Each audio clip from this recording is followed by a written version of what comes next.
আসসালামু আলাইকুম। দেশ-বিদেশ যে যেখান থেকে দেখছেন, সকলকেই স্বাগত জানাচ্ছি মাহমুদুল হাসান আরিফ ইউটিউব চ্যানেলটিতে।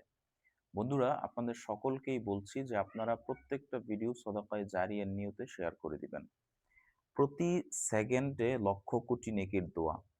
রাসূল সাল্লাল্লাহু আলাইহি ওয়াসাল্লাম বলেন, যখন কোনো বান্দা সমস্ত মুসলিম নর-নারীর জন্য আল্লাহর কাছে ক্ষমা প্রার্থনা করে, তখন প্রত্যেক মুসলিম নর-নারীর বিপরীতে একটি করে নেকি দোয়াকারীর আমলনামায় লেখা হয়।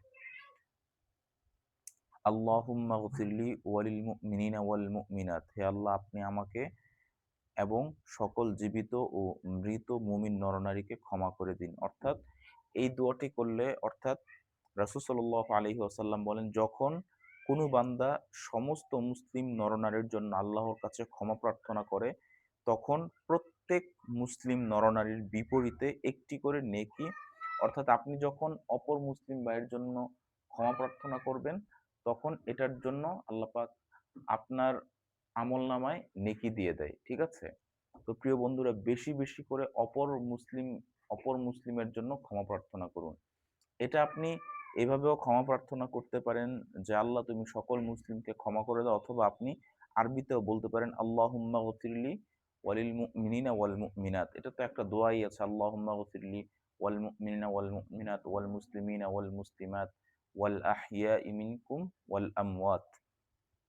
তো দর্শকবৃন্দ, আপনারা যদি অপর মুসলিম ভাইয়ের জন্য দোয়া করেন, তাহলে কিন্তু আপনার আমলনামায় সেই দোয়াটি লিখে দেওয়া হবে। তাই মনে রাখবেন যে, আপনি যদি মানুষের জন্য কাজ করেন, আল্লাহ পাক কিন্তু এটা অত্যন্ত পছন্দ করেন। এটা আপনাকে অবশ্যই মনে রাখতে হবে। মানুষের জন্য কাজ করা, এটা একদম ইসলামে অনেক বড় করে দেখা হয়। ঠিক আছে? তাই সবসময় মানুষের জন্য কাজ করতে হবে।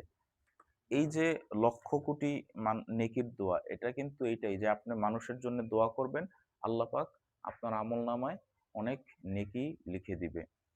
যারা এই ভিডিওটি দেখছেন, অত্যন্ত অসংখ্য ধন্যবাদ, এবং ভিডিওটিতে একটি লাইক দিতে ভুলবেন না, শেয়ার করতে ভুলবেন না, চ্যানেলটি সাবস্ক্রাইব করতে ভুলবেন না। আসসালামু আলাইকুম।